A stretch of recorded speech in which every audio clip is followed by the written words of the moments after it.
Bueno, vamos a- a retomar la clase. Si recuerdan, la semana anterior vimos los niveles de pruebas. Eran cinco niveles. ¿Quién recuerda cuáles eran esos niveles?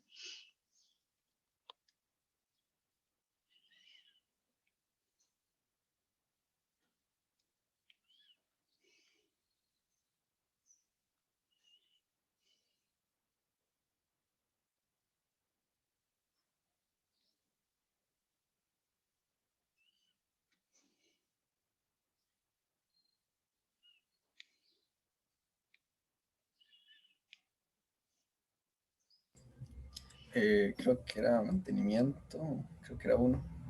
Ajá, este era uno de los últimos. Unitarios. Las pruebas unitarias eran la base, ¿verdad? Sistema, integración. Las pruebas de integración, las pruebas de sistema, y falta una. La de aceptación. Bican. Ajá. ¿Cuál? Aceptación. Las pruebas de aceptación, ¿verdad? En el primer nivel o la base eran las pruebas unitarias, luego teníamos las pruebas de integración, luego las pruebas de sistema, pruebas de aceptación y pruebas de mantenimiento. Se ejecutan en ese orden. Como tenemos niveles, tenemos tipos. Al final esto lo que quiere decir es que un nivel de pruebas lo puedo clasificar también como un tipo de pruebas o viceversa, ¿verdad? Uno de estos tipos de pruebas yo lo puedo catalogar en uno de los niveles. Hay algunos tipos de pruebas que pueden ser de 2 o más niveles, pero vamos a ir viendo también cómo los podemos clasificar por tipo.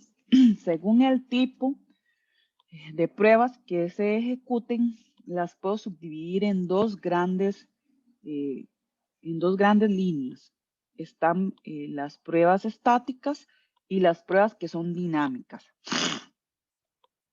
Más adelante vamos a ir viendo cada uno de estos tipos desglosado, pero para irnos haciendo una idea, ¿qué creen ustedes que significa que tengo pruebas estáticas y que tengo pruebas dinámicas?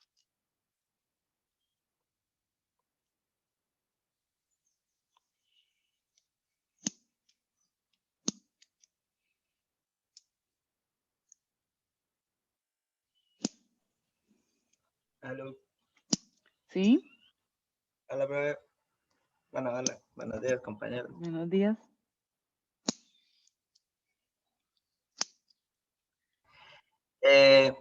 Yo no sé, profe, por cómo se llaman, que una prueba estática es una que se mantiene igual, digamos que no varía con respecto al tiempo, y las dinámicas quiere a lo que podría interpretarse es que pueden ir cambiando conforme se va desarrollando las pruebas. Más o menos. El resultado en ambas debería ser igual, digamos, de la prueba. El resultado no debería de variar en el tiempo. Recuerden que es uno de los principios, se debe mantener. El resultado siempre debe ser el mismo. Más bien está relacionado con la forma en la que ejecuto el sistema para poder ejecutar ese caso de prueba. Las pruebas estáticas están relacionadas o tienen el contexto de que no necesito la ejecución de la aplicación o del software que estoy evaluando para poder llevar a cabo o realizar la prueba.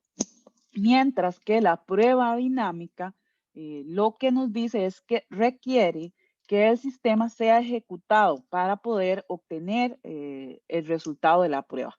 Entonces, esa es la principal diferencia que tienen las pruebas estáticas con respecto a las dinámicas.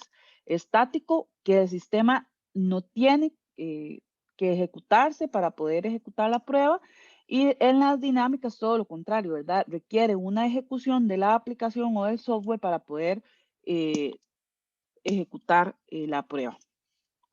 En las pruebas estáticas se pueden clasificar en dos tipos: el análisis estático o la revisión. Actualmente en la mayoría de lenguajes de programación cuentan con este proceso de análisis estático. Principalmente hay herramientas obviamente más desarrolladas que otras.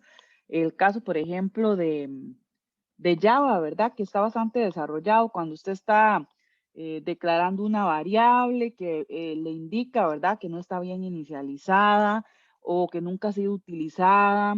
Ese tipo de cosas es el análisis estático, ¿verdad? Es todo los procesos que yo puedo realizar sin la necesidad de que el código sea ejecutado o la aplicación sea ejecutada. Y luego está otro tipo de prueba estática que es la revisión. Ahora vamos a ver ejemplos y cómo se aplican cada uno de estos dos, pero para que nos vayamos haciendo una idea. Las pruebas dinámicas se subdividen en 3 tipos. Tengo las pruebas de caja blanca, las pruebas de caja negra y las pruebas basadas en la experiencia.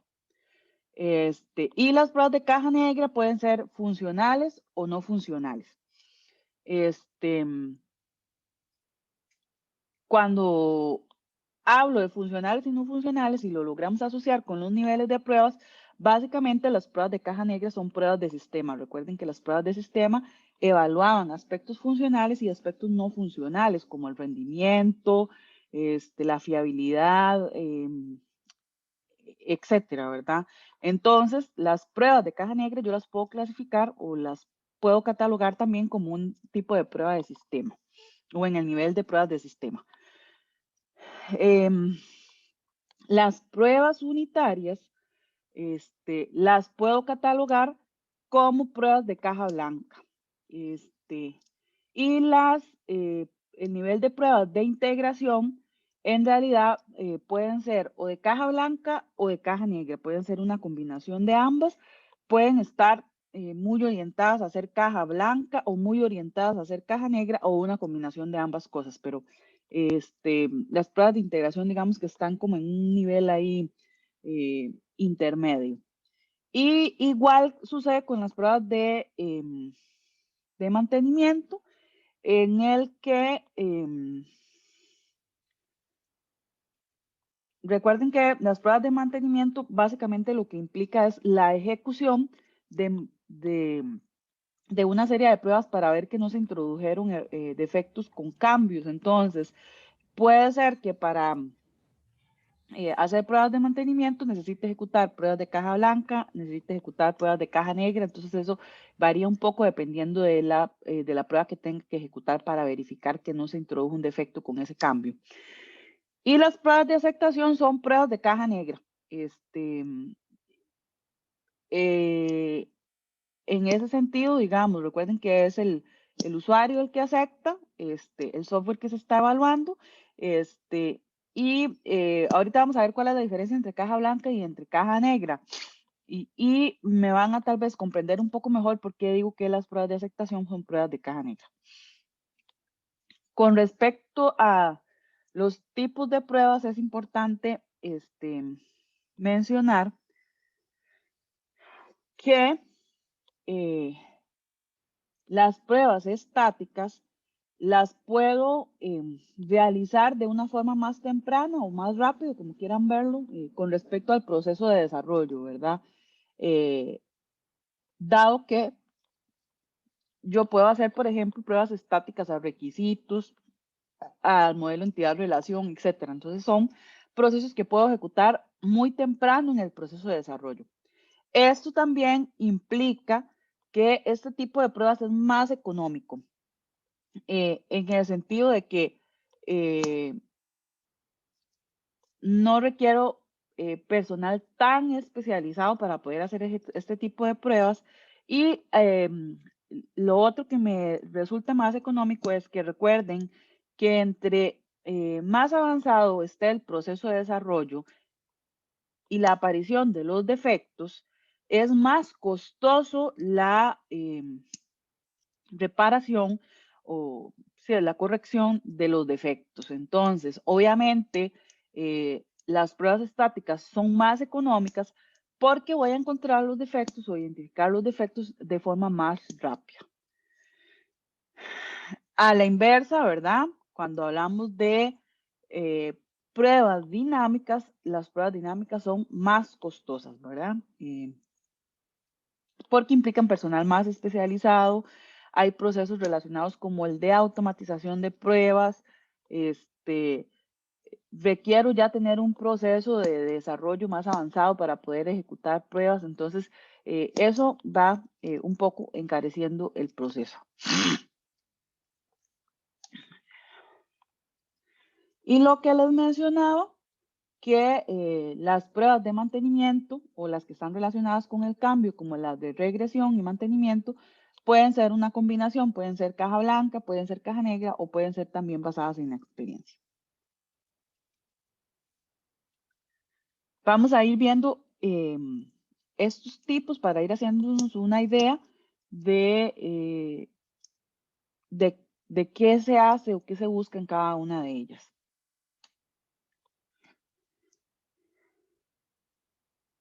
Las pruebas estáticas tienen la ventaja de que nos permiten encontrar la causa de los defectos.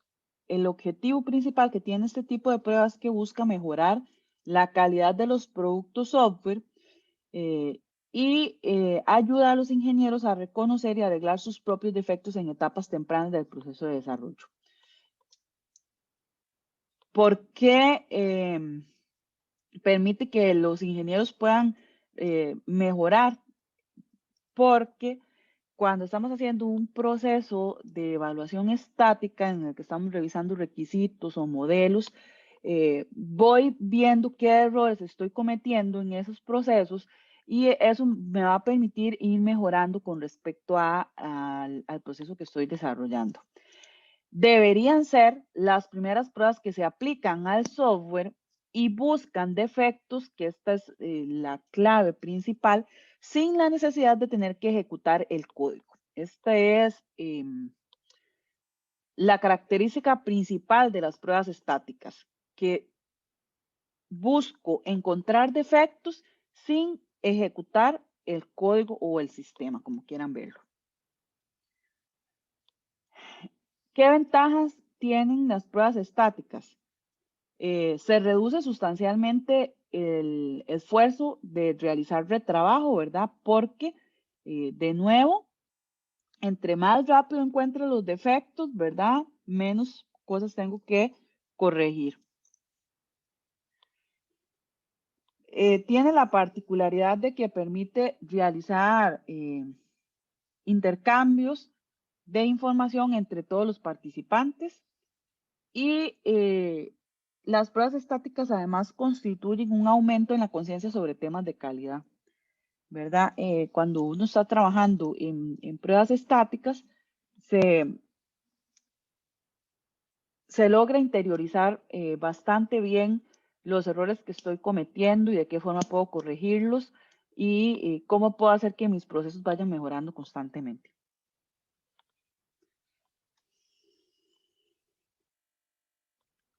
¿Qué defectos puedo encontrar de forma repetitiva con las pruebas estáticas?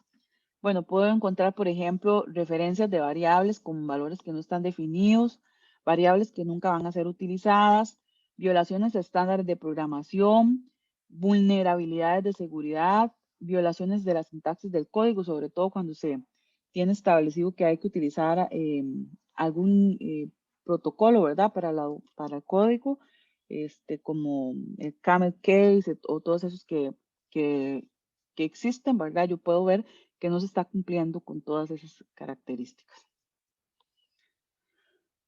Dijimos que habían dos tipos de pruebas estáticas, las revisiones y el análisis estático.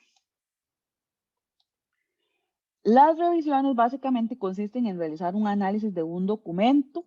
Ese documento puede ser una especificación de requisitos, un diseño de sistemas, puede ser código, puede ser un plan de prueba o los mismos casos de prueba en sí. Y el objetivo es encontrar y eliminar los errores. Hay 4 tipos de revisiones. Van de del proceso menos formal al proceso más formal. Puede haber una revisión informal en donde esto uno lo hace constantemente, simplemente que no sabe qué es una revisión. Yo le doy un documento a un compañero para que él lo revise y nos diga qué opina, ¿verdad? Este es un proceso de revisión informal. Cuando Andrei le dice a Fernando que necesita que revise ese documento para ver qué piensa, ahí estamos haciendo un proceso de revisión. Es informal, pero es un proceso de revisión al final de cuentas.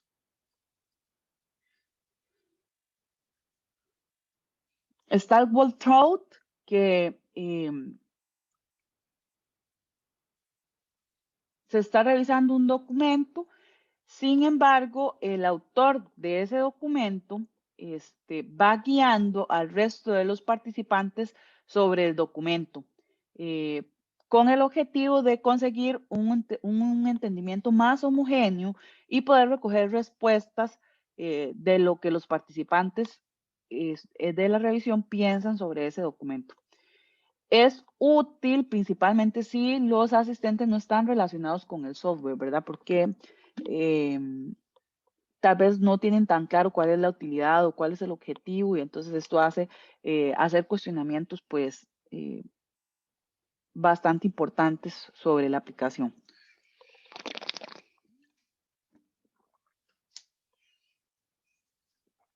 La revisión técnica se centra en conseguir un consenso sobre el contenido técnico de un documento.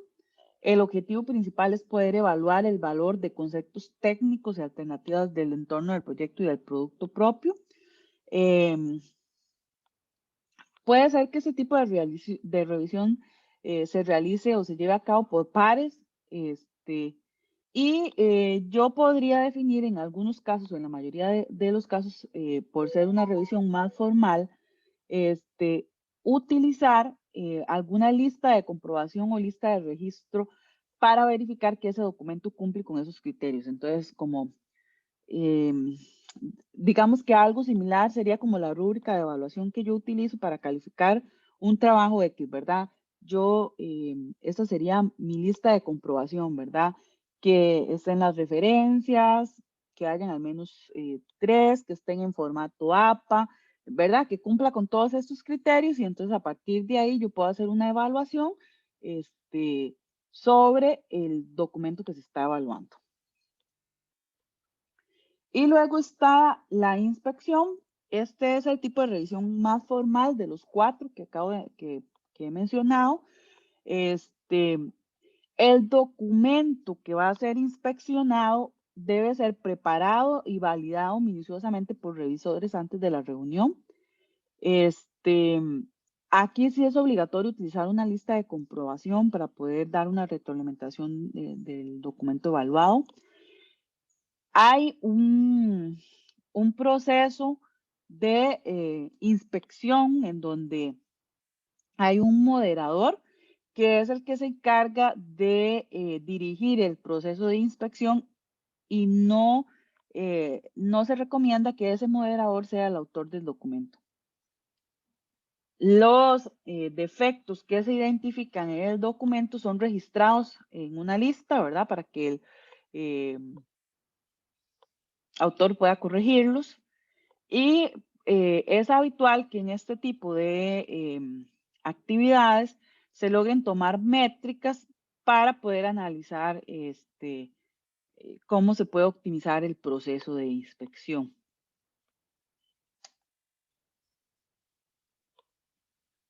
Luego está el análisis estático. Es un tipo de prueba estático porque busca efectos sin ejecutar el código. Se lleva a cabo en el momento en el que se escribe el código y el objetivo es encontrar defectos en el código fuente y en los modelos del software.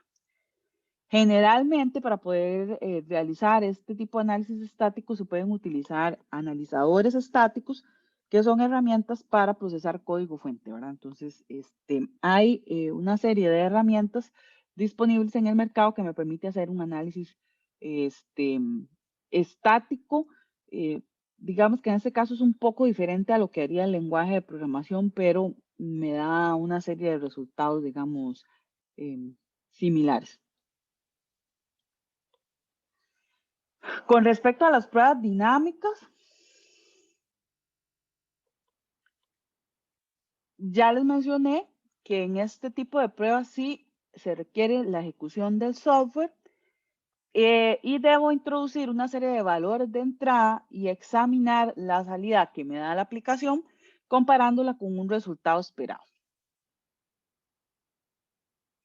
Dijimos que habían 3 tipos, las pruebas de caja negra, que también se conocen como basadas en la especificación, las pruebas de caja blanca, que se conocen como pruebas basadas en la estructura, y las pruebas basadas en la experiencia.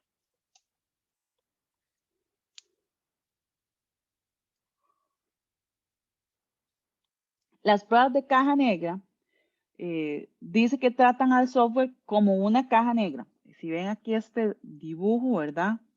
En donde el software tiene una serie de entradas, me genera una salida, pero yo no tengo conocimiento de cómo está estructurado el programa o componente dentro de la caja.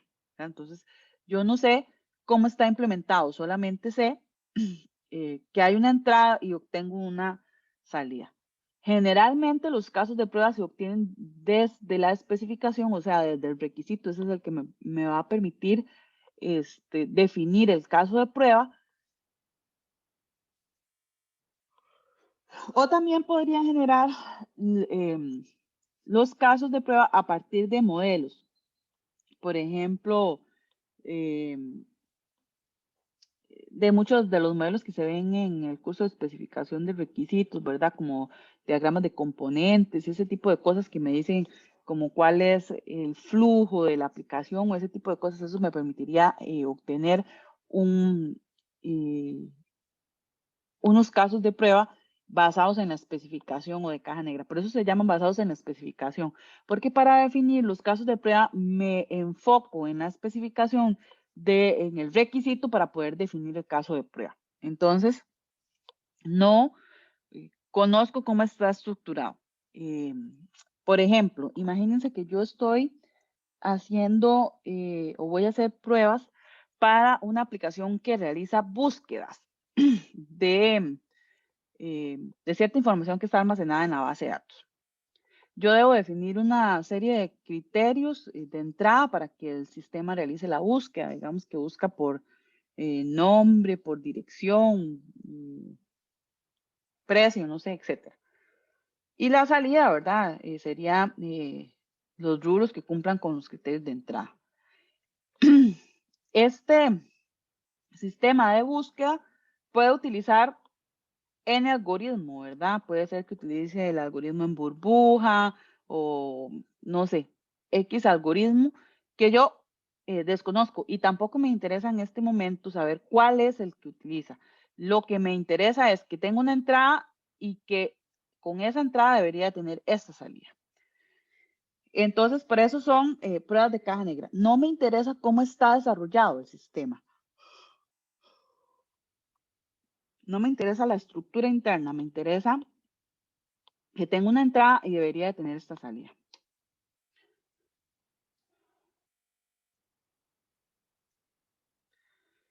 Hay diferentes técnicas de pruebas, ¿verdad? Que me permiten definir casos de prueba de caja negra. Las vamos a ver. Podría ser que la siguiente semana o tal vez dentro de 15 días ya vamos a empezar con la parte más práctica del curso. Viendo los tipos de pruebas de caja negra, que serían partición de equivalentes, análisis de valores límite, diagramas de transición de estados, tablas de decisión, algoritmos de pares. Hay otras técnicas, pero vamos a ver algunas de ellas, por lo menos unas 4 o 5 tipos de técnicas que puedo utilizar para definir casos de prueba de caja negra. Mencionamos que las pruebas de caja negra pueden ser funcionales o pueden ser no funcionales.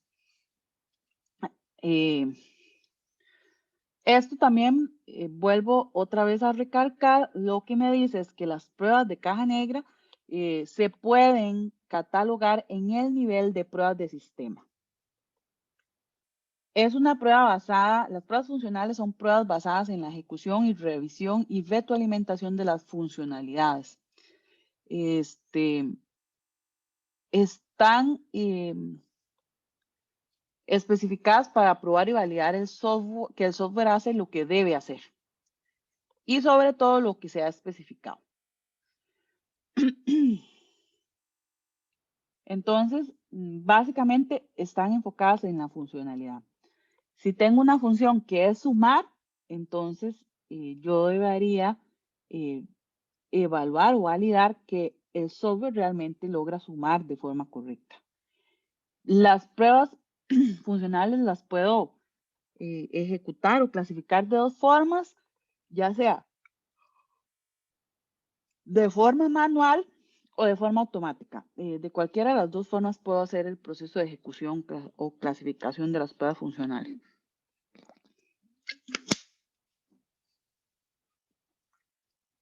Y las pruebas no funcionales, como su nombre lo dice, está relacionado a los requisitos no funcionales de la aplicación.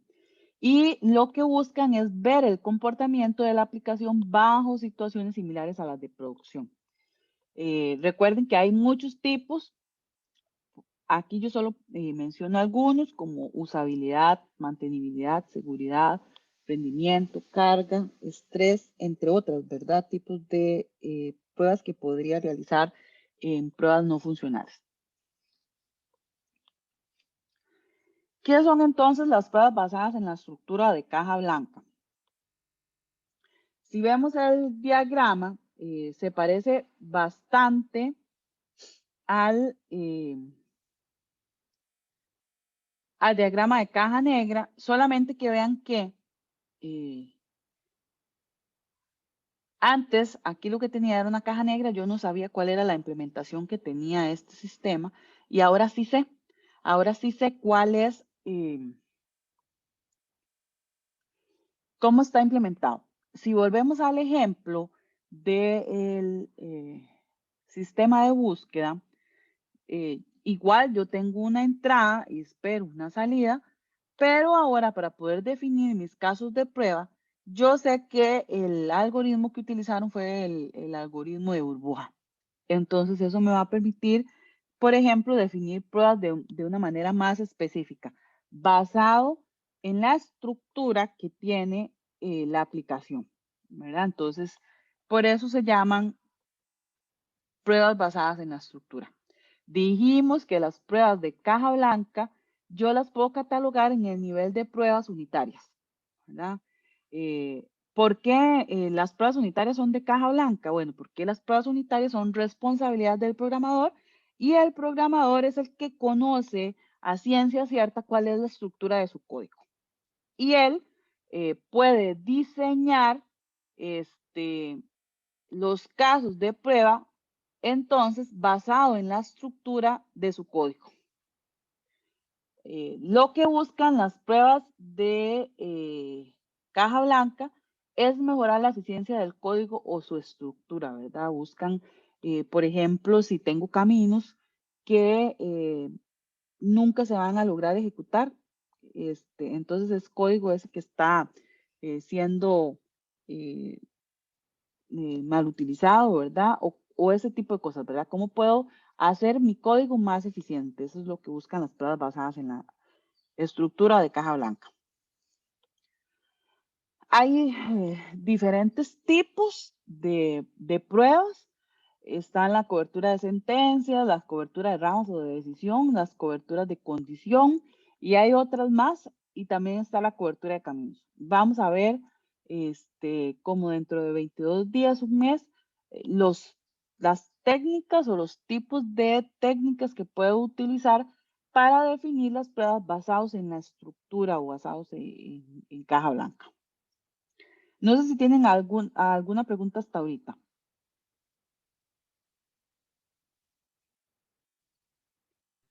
De mi parte, todo claro.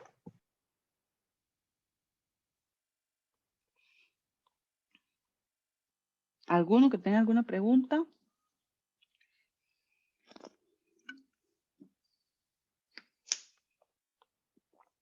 Ok.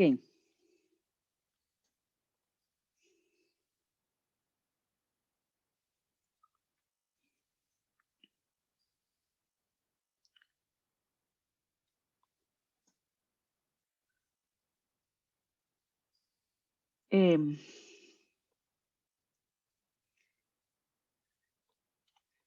en esta imagen que tengo aquí, tengo un sistema que está desarrollado en Java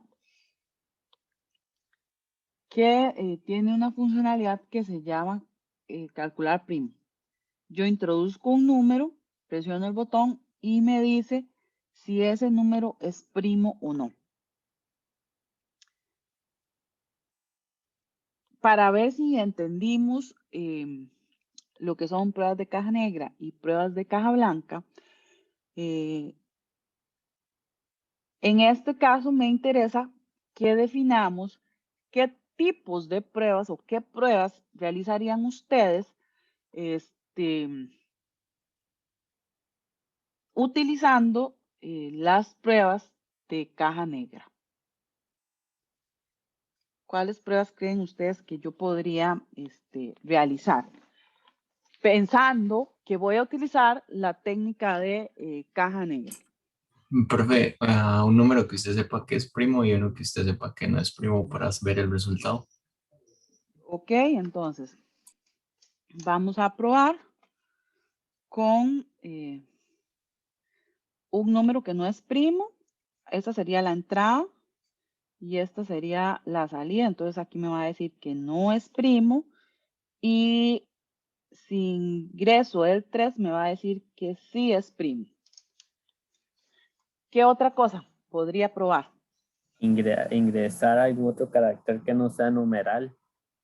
Ingresar caracteres, digamos que No numeral. Una letra. una Sí. letra. Entonces aquí me va a decir probablemente un mensaje de error.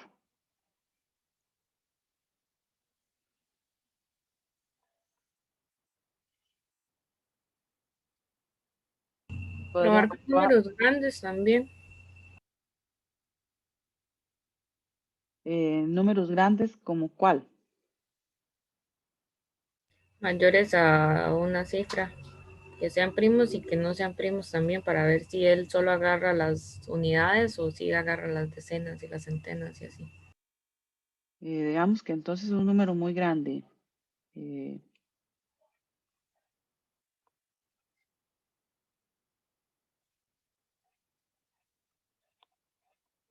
millones. Esto me debería decir que no es primo. Números decimales. Números decimales. Y negativos. Negativos. Profe, Sí, no es que el cero hay que validarlo también, podríamos validar el 0. porque yo creo, bueno, que creo para encontrar un primo hay que dividirlo entre el mismo y entre uno. Y si es cero, división entre cero, GG. Podría ser vacío, ¿verdad? Y me debería dar un error. ¿Verdad? Aquí vean que hemos definido para un único campo de entrada, porque solo tengo un campo de entrada, 1, 2, 3, 4, 5, 6, 7, 8 casos de prueba. ¿Estamos de acuerdo? Son pruebas de caja negra porque estoy enfocada en la funcionalidad. No estoy enfocada en la estructura. Solo estoy enfocada en la función. ¿Estamos de acuerdo? Este sería el código que utiliza de forma interna la aplicación anterior. ¿Qué pruebas definirían ustedes basados en la estructura del código?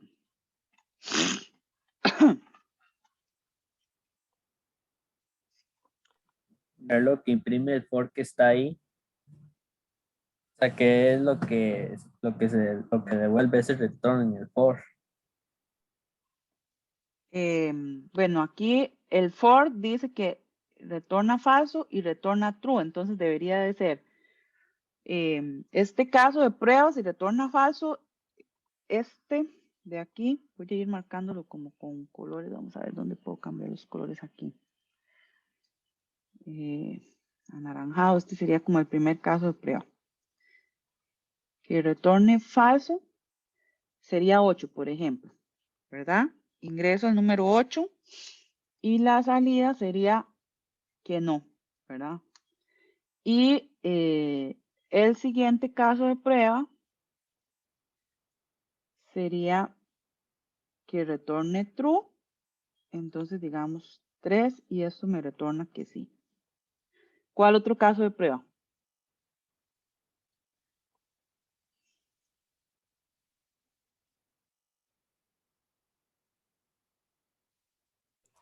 El mandar un número negativo para probar el catch. Correcto, ¿verdad? Sí, o un 0, creo que por ahí también. Ajá. Enviar un número no positivo, entonces un número negativo para validar este error de aquí. Este sería el tercer caso de prueba. ¿Cuál otro? Enviar un 1. Porque creo que ahí tira también un error de solo un parámetro, ¿o no? Esto básicamente es porque vean que lo que recibe es un arreglo de strings. Entonces, lo que está haciendo aquí es validando que, por ejemplo, este arreglo de string venga nulo. Si el len es 0, quiere decir que no envió nada. Y sí, deberíamos de probar esta salida de aquí. Entonces es que este argumento, que es un string, venga de esta forma. O sea, no traiga ningún argumento. Aquí básicamente él debe traer dos argumentos, un único argumento. Lo que recibe es algo como esto.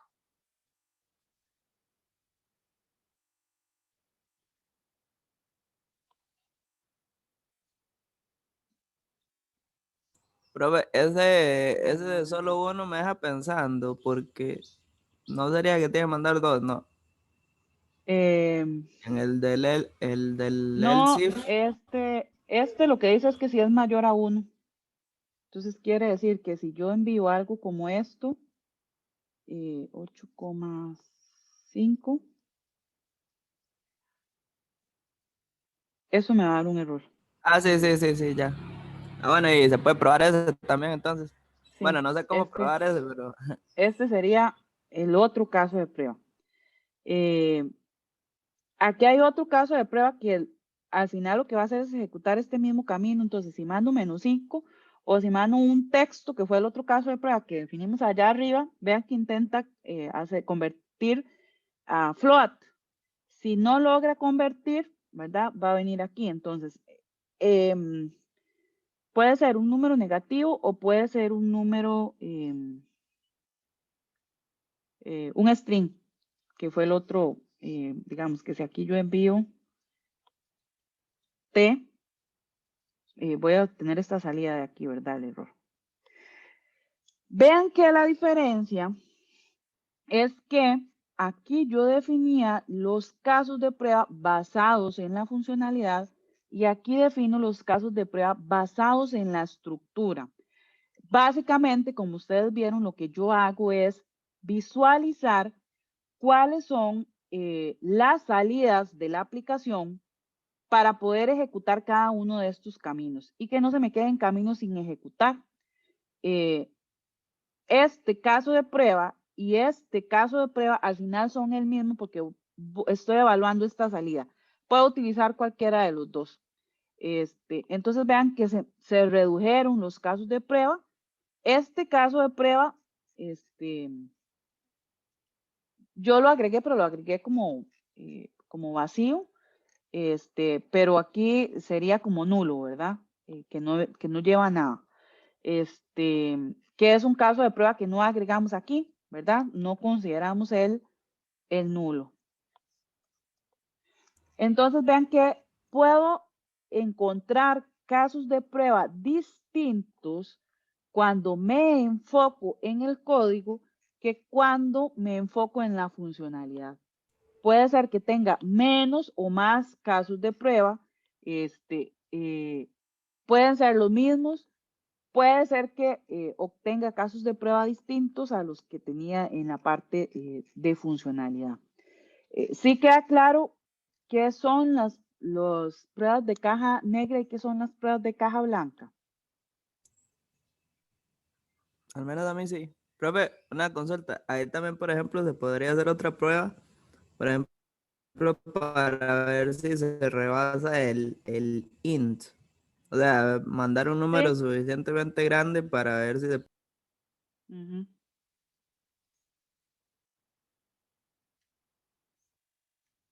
Sí, sí podría hacer esa prueba, correcto.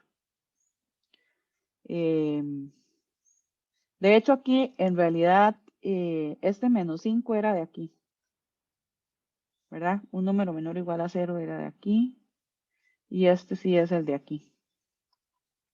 No había visto esta otra salida. Entonces, sí hay que hacer las dos pruebas con letras y con negativos. No sé si alguno tiene preguntas con respecto a las pruebas de caja blanca y caja negra. Profe, Sí. y digamos, sin conocer la estructura, yo, por ejemplo, podría hacer igual la prueba de mandar un número muy grande, pero eso sí tendría que hacerlo, digamos, solo para ver si aguanta eso, digamos, como para tratar de deducir como con qué tipo de datos está trabajando, porque la idea es que ahí yo no conozco si está trabajando con un entero, está trabajando con otro tipo, pero igual también se Correcto. podría hacer. Sí. Ah, ok. Podría ser que sí la defina, pero podría ser que no se defina, ¿verdad? Porque queda muy a criterio, digamos, de la persona que está definiendo la prueba. Y solo cuando me voy al código es que me doy cuenta, ¿verdad? Ah, mira, está trabajando con un entero, entonces eso lo que quiere decir es que si le ingreso no sé cuántos millones, ¿verdad? No, ahorita no recuerdo cuál es el número máximo que soporta, pero no son millones, un entero, va a haber un problema, ¿verdad? Solo cuando veo el código me doy cuenta de ese tipo Profe, de cosas. Sí, pero ahí al ser primo, ¿cuál es el número más grande que puede ser primo? Creo que no es muy alto, ¿o sí? sí, no es muy alto, probablemente por eso se está manejando con enteros. Ujú, es un tema de memoria. Pero igual, recuerden que cuando nosotros diseñamos aplicaciones, nosotros pensamos de forma lógica que sí, que los números primos llegarán hasta, no sé, hasta más de, no hay números mayores a 1000 que sean primos, por decir un número. Pero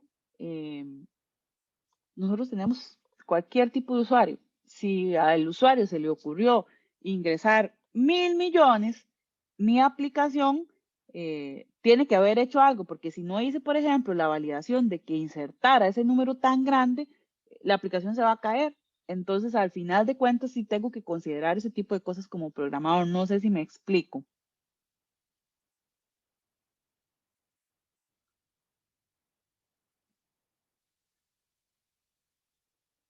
Sí, profe. Es como que uno tiene que igual evaluar todos los casos que el usuario quiera meter, aunque sean difíciles, digamos, o impredecibles. Ujú. Eso precisamente es porque el usuario puede hacer cualquier cosa con el sistema y yo tengo que tratar de que mi sistema, digamos, tenga una respuesta para eso que el usuario está ingresando. Porque eh, si se cae, puede dar una mala percepción de la aplicación. Ok, y el otro tipo de pruebas que estaban en las pruebas dinámicas son las pruebas basadas en la experiencia. No he hablado mucho de ellas y en este curso tampoco nos vamos a enfocar mucho en este tipo de pruebas, pero por lo menos para que ustedes se tengan una idea de qué son. es que en muchas ocasiones hay aplicaciones que no tienen una especificación adecuada. En este proyecto puede ser, por ejemplo, que se encuentren ese tipo de aplicaciones. O es muy común que en las empresas nos den aplicaciones que no cuenten con una especificación adecuada. ¿Por qué? Porque nos dan aplicaciones que son de uso interno, que han desarrollado de forma empírica, ¿verdad? Que no tienen un proceso estructurado. En ese tipo de casos,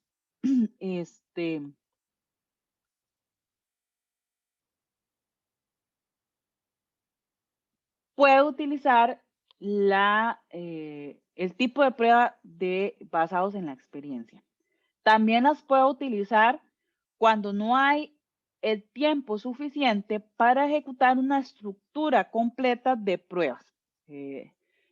Bueno, ya ustedes vieron que en el ejemplo anterior, con un único campo de entrada, yo podría tener mínimo 8 casos de prueba, que fue lo que nosotros definimos. Puede ser que hayan otros casos de prueba. Conforme voy aumentando la cantidad de campos de entrada en una pantalla, va incrementando el número de casos de prueba. Entonces, en aplicaciones medianamente o grandes, voy a tener muchísimos casos de prueba. Estamos hablando de miles de casos de prueba. Y puede ser que yo no tenga el tiempo suficiente para ejecutar todos esos casos de prueba. Entonces, ¿qué es lo que se hace? Bueno, hay personas que se han especializado en pruebas, que tienen muchísima experiencia de trabajar en esta temática, y entonces ellos son los encargados de determinar, por ejemplo, qué áreas son las más importantes de probar en ese sistema o cuál sería la mejor técnica de prueba para utilizar,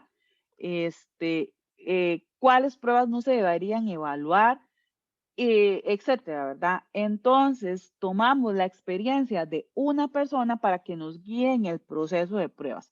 Esto es bastante utilizado en la actualidad, ¿verdad?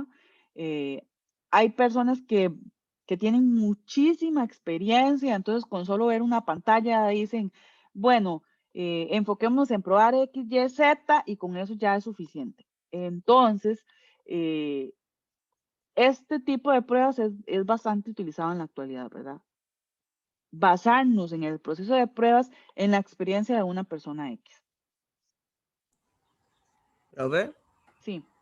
Ahí supongo también que como para eso de descartar y eso también como que viene al caso usar como la ley de Pareto también. Podría ser, ¿no? Para evaluar, digamos, como qué pruebas pueden ser más relevantes que otras.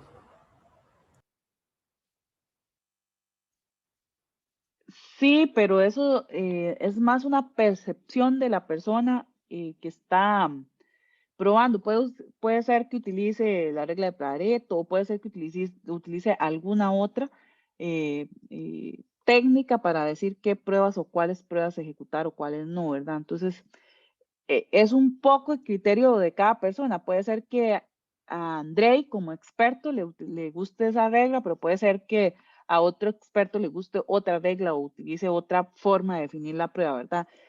Es un poco variable en el sentido de que nos vamos a enfocar en lo que piensa una persona X y lo que piensa X no es muy distinto de lo que piensa Y. Entonces es como variable en ese sentido. No sé si te respondo, Andrei. Sí, profe, más o menos la entendí, sí. No sé si tienen preguntas con respecto a los niveles y los tipos de pruebas.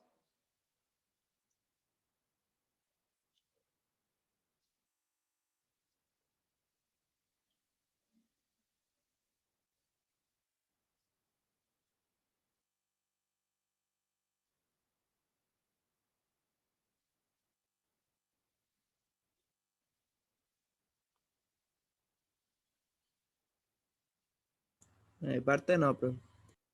Ok. Ahorita lo que vamos a hacer es que hoy sí me gustaría que trabajemos en el tema del proyecto. Yo sé que solamente uno de los grupos se ha reunido, con, la empresa, pero aunque no se hayan reunido, hay cosas que puedo explicar sobre el proyecto y que ustedes pueden ir adelantando, aunque no hayan tenido esa reunión y que además tal vez probablemente les facilite más la reunión con la empresa. Entonces, lo que vamos a hacer es que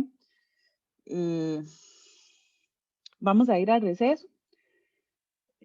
Regresamos a las 9:20. Les voy a dar una explicación breve de algunas cosas que considero importante para este primer entregable. Y luego vamos a trabajar en los grupos del proyecto y yo voy a ingresar a cada una de las salas para ir respondiéndoles preguntas particulares de cada uno de los proyectos que ustedes van a desarrollar. Puede ser que tal vez en este momento no tengan muchísimas preguntas, por lo mismo, porque no se han reunido con las empresas, o puede ser que más bien surjan más. Eso sería un poco lo que vamos a trabajar ahora, que ustedes puedan tomar digamos que lo que resta de la clase hasta las 11:30 para que trabajen en el proyecto y que vayan adelantando. Y que además puedan tener una retroalimentación de mi parte. Esto lo vengo haciendo desde varios semestres atrás y yo siento que les ha funcionado bastante para ir aclarando dudas. Recuerden también que está lo de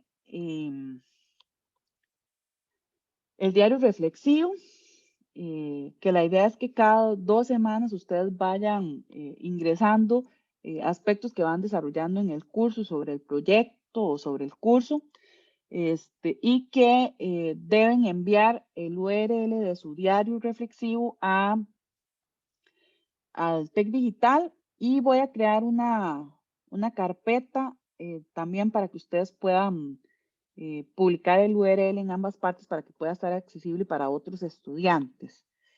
Ahora les paso el enlace para que puedan, de hecho creo que ya lo creé, está en el documento el enlace, pero voy a verificarlo.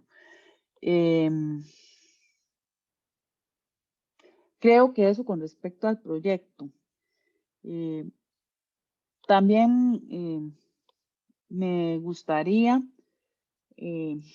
hacer, digamos, como un tipo de break solamente para mencionar lo que hoy está, hoy a las 10 de la mañana va a hacer la ceremonia de reacreditación y de acreditación.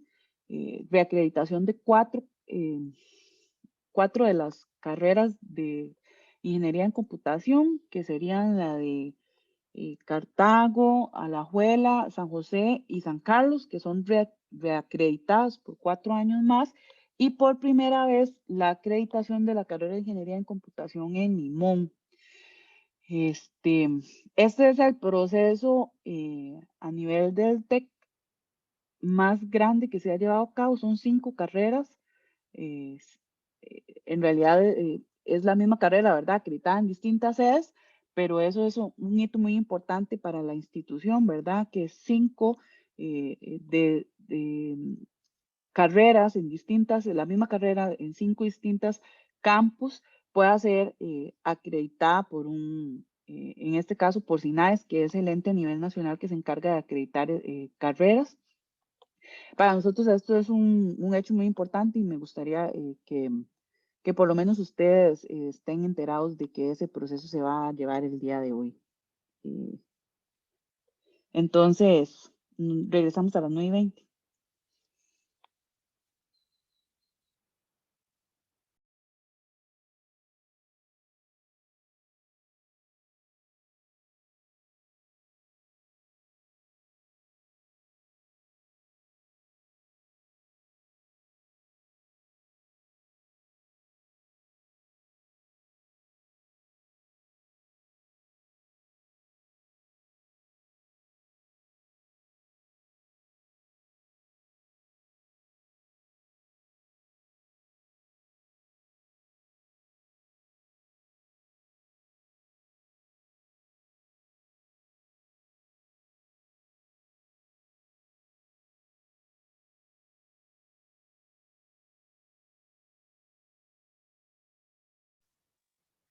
¿Estamos listos para continuar, chicos?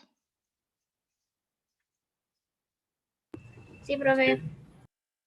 Ok, entonces, como les decía, vamos a hacer un pequeño taller que básicamente lo que tiene es una explicación de cómo completar el primer entregable del proyecto. Lo primero que deben hacer es definir el problema. ¿Cuál es el problema que ustedes van a resolver con el desarrollo de este proyecto?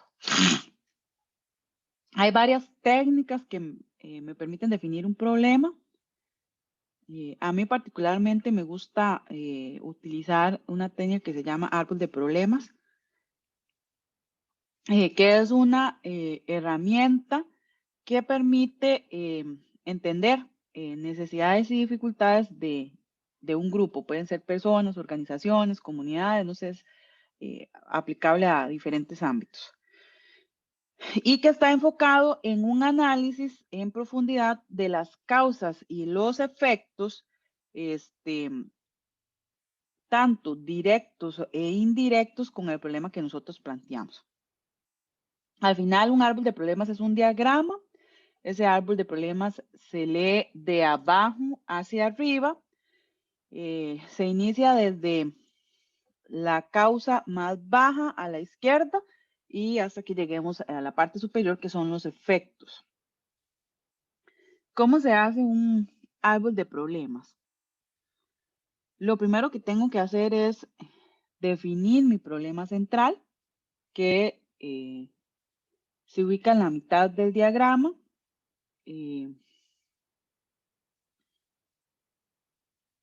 Debo tratar de evitar generalizar el problema, ¿verdad? Pero tampoco ser tan específico que no me permita poder trabajarlo.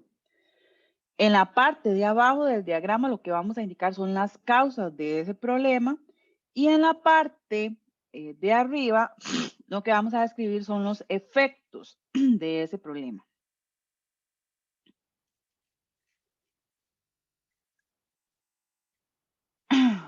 Se utilizan diferentes formas de representarlo. En este pusieron un árbol, pero digamos que no es necesario. Pero ahí van a encontrar varias cosas o varias formas de representarlo. Entonces, el problema central de este árbol es que existen botaderos informales de basura junto a un colegio X. ¿Cuáles son las causas de este problema? Bueno, que hay un desconocimiento de los procesos de reciclaje, hay una carencia de basureros y un bajo compromiso institucional y comunitario. Entonces, eso es lo que está causando la existencia de botaderos informales. ¿Cuáles son las consecuencias de esto? Bueno, hay aparición de roedores al interno de la institución educativa, ratones, etcétera, malos olores, ¿verdad? Se está afectando la imagen de la institución y hay presencia también de insectos como moscas, ¿verdad? Entonces vean que el árbol de problemas básicamente lo que me permite es como amarrar todo lo que está relacionado a ese problema. Importante, tengo un problema central, las causas y las consecuencias o los efectos que está generando este problema. Aquí hay otro ejemplo. Este es el problema es sobre deserción escolar. Entonces, las causas que identificaron son, por ejemplo, problemas económicos, la alta incidencia de embarazos en jóvenes estudiantes. Hay un medio ambiente no favorable para el estudio, ineficiencia en el sistema educacional, infraestructura de centros educativos escasa. Eso hace que haya un incremento de la deserción escolar. ¿Qué efectos tiene esto? Un incremento de la desigualdad social y económica, empleos poco calificados y mal remunerados, ¿verdad? Un bajo nivel del ingreso familiar, una reproducción del ciclo de pobreza, ¿verdad? Porque si mi papá no estudia, mi abuelo no estudió, yo tampoco, ¿verdad? Eso se va haciendo como un ciclo, ¿verdad? Se incrementan los niveles de delincuencia y hay un incremento de los matrimonios a temprana edad. Eso es lo que está haciendo la deserción escolar, todas estas consecuencias. Entonces, siempre tengo el problema central, las causas y las consecuencias. Como les dije, no necesariamente tiene que haber un árbol, simplemente lo que tengo que hacer es ubicarme que siempre hay un problema central, están las causas y están los efectos. Este es otro ejemplo. Dice que en una empresa hay un aumento de las quejas y reclamos hechos por los clientes. Ese es el problema. Dijimos que el problema no era algo ni tan general ni tan específico. Y ahora vamos a ver como claves de cómo puedo redactar un problema, pero algo muy importante es que el problema siempre es algo negativo, ¿verdad? Un aumento de las quejas, un aumento de la deserción escolar. ¿A qué se debe esto? ¿Cuáles son las causas? Bueno, hay un deficiente servicio postventa. Eso probablemente es porque la capacitación es insuficiente para el personal y hay una mala actitud del personal.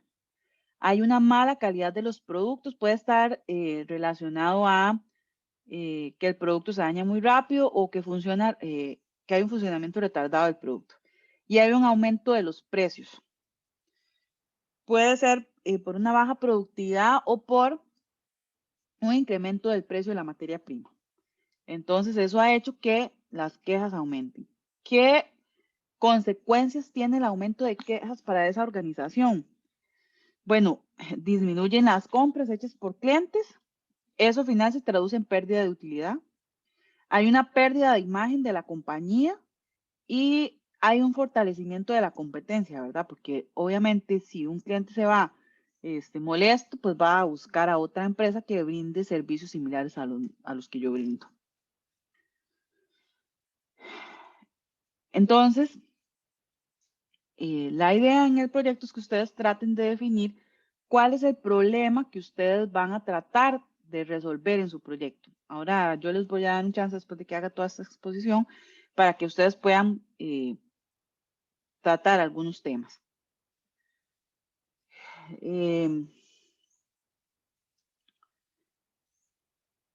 Posteriormente, cuando tengo claramente identificado que ese no es un proceso, créanme, sencillo, a veces cuesta encontrar claramente cuál es el problema. Puede ser que el problema que yo haya identificado más bien sea una causa y tengo otro problema. Entonces hay que ir viendo y depurando ese árbol. ¿Cómo redacto los objetivos, metas e indicadores? Bueno,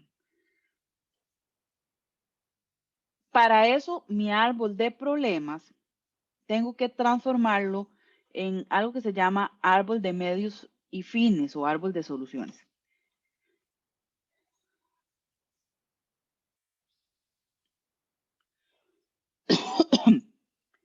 Eso sí, cuando yo voy a hacer el árbol de objetivos, es porque ya tengo claramente analizado la situación o la problemática en el árbol de problemas.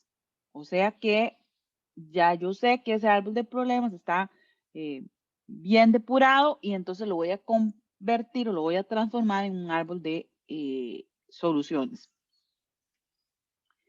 Recuerden que les dije que el problema debía ser algo negativo, entonces lo primero que debo hacer es pasar que está eso negativo a positivo. Entonces, si lo que tenía era un deficiente servicio postventa, lo que quiero tener es un servicio postventa eficiente. Si tengo una mala calidad de los productos, quiero tener una buena calidad de los productos. Si tengo un aumento de los precios, quiero tener una disminución, etcétera, ¿verdad? Eso lo que hago es pasarlo a positivo.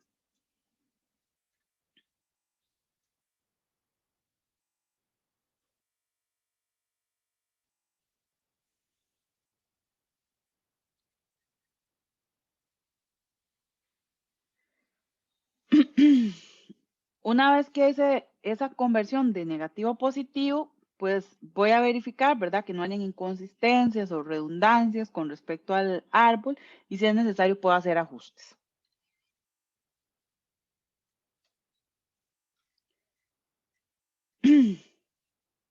Este sería ya el árbol de objetivos. Recuerden que dijimos que el problema era que había un incremento o un aumento de las quejas. El árbol de objetivos lo que dice es que este va a ser mi objetivo. Veámoslo aquí. Este va a ser mi fin. El problema central va a ser mi objetivo general. Las causas van a ser mis objetivos específicos. Y si tengo subcausas, se van a convertir en actividades. Entonces, si vemos este árbol, este va a ser mi fin, mejorar la imagen de la corporación. Mi objetivo general va a ser disminuir las quejas y reclamos de los clientes y esos van a ser mis objetivos específicos. Entonces vean que el secreto de unos buenos objetivos es tener claramente identificado el problema. Eso además me permite darle mayor trazabilidad. Si tengo este problema, lo voy a solucionar de esta forma, ¿verdad? Eso es darle trazabilidad. ¿Qué cosas debo tener en cuenta para redactar o para mejorar la redacción de los objetivos? Importante, los objetivos siempre inician con un verbo escrito en infinitivo. Eso significa que empiezan con un verbo terminado en ar, er, ir, ¿verdad? Medir, describir, disminuir, aumentar, ese tipo de cosas, ¿verdad? Los objetivos deben ser además específicos. Eso lo que significa es que tienen que ser claros, deben tener el qué, dónde, cuándo y cómo va a cambiar la situación. Entonces, ¿el qué va a ser? El verbo. ¿Qué es lo que quiere usted hacer? Mejorar. ¿Dónde va a mejorar? Bueno, en este caso utilicemos este mismo, disminuir. ¿Qué quiere hacer? Disminuir. ¿Dónde va a disminuir? En la empresa Los Patitos.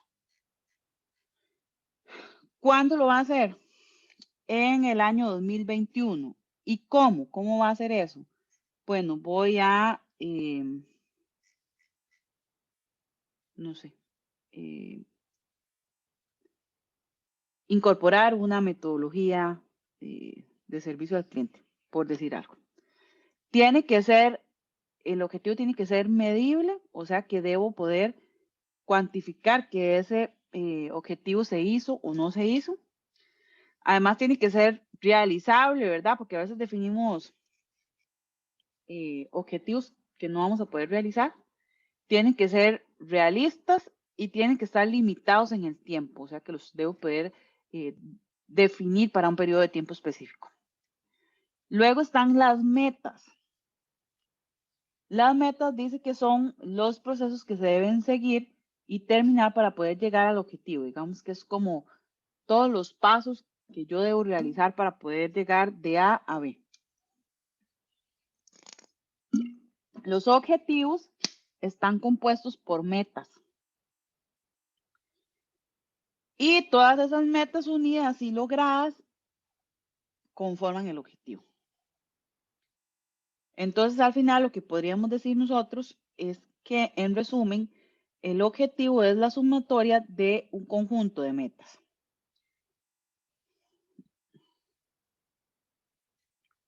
Un ejemplo de qué es una meta y un objetivo. Imagínense una vuelta ciclística como el Tour de Francia o la Vuelta a Colombia o España, etcétera, digamos, una vuelta ciclística. El objetivo de ese equipo, del equipo Movistar, es ganar el título de esa vuelta ciclista, el Tour de Francia. La meta va a ser ganar cada una de las etapas del Tour de Francia, las 16, no sé cuántas tiene, 18, son un montón, 18 etapas del Tour de Francia. Entonces, el objetivo es que Movistar va a ganar el título. La meta es, para poder alcanzar este objetivo, tengo que ganar cada una de las etapas. También puede ser que yo quiera incluir otra meta, que es ganar las metas volantes o los premios de montaña, ¿verdad? Que son otro tipo de de premios que entregan este tipo de competiciones. Entonces, tengo un objetivo y para cumplir ese objetivo tengo que definir una serie de metas. Posteriormente están los indicadores. Un indicador dice que es la especificación cuantitativa y cualitativa que requiero para medir el logro de un objetivo.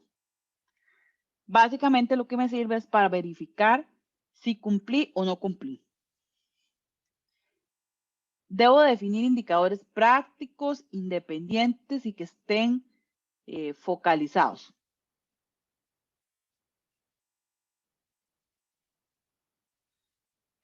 Prácticos quiere decir que sean importantes y que sean realistas. Independientes es verdad que no puede ser que haya una dependencia entre uno u otro. Y focalizados quiere decir que debo tener debidamente identificado cuál es la población, cuál es el lugar, el tiempo, la cantidad y la calidad que yo defino. Entonces, tengo un indicador, por ejemplo, aumento de utilidad. Entonces, la descripción es que en el tercer año, la empresa va a tener un aumento del 10% o más en la utilidad de la compañía con respecto al estado antes de iniciar el proyecto. Entonces, dice que ¿quién debe cumplir este indicador? Bueno, la compañía. ¿Dónde se va a llevar a cabo? También, bueno, va a ser en la empresa. ¿Cuánto tengo que alcanzar? Un aumento igual o mayor al 10%. ¿Cómo lo voy a hacer? Aumentando la utilidad. ¿Y cuándo lo voy a hacer? En el tercer año después de iniciado el proyecto.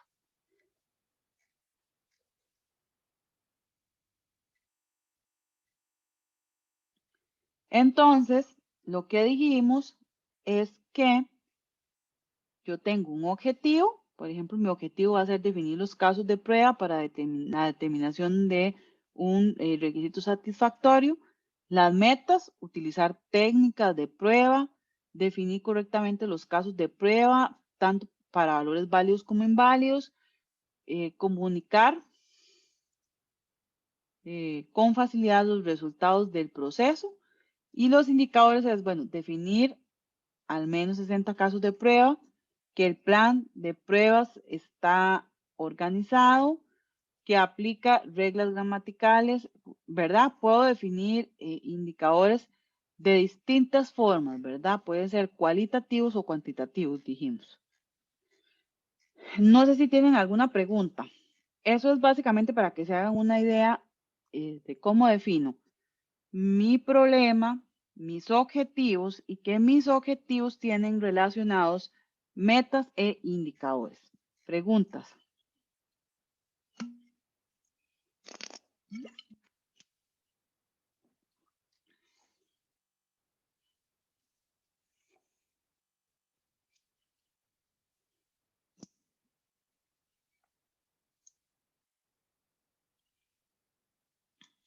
Ok, si no hay preguntas, vamos a pasar a trabajar en los grupos. Lo que voy a hacer es que los voy a crear según ustedes me indicaron y les voy a dar unos, no sé, 15, 20 minutos para que revisen el documento, revisen el entregable del proyecto y luego yo me voy a ir uniendo a cada uno de los grupos para que podamos ir viendo cosas específicas del proyecto de cada uno de ustedes.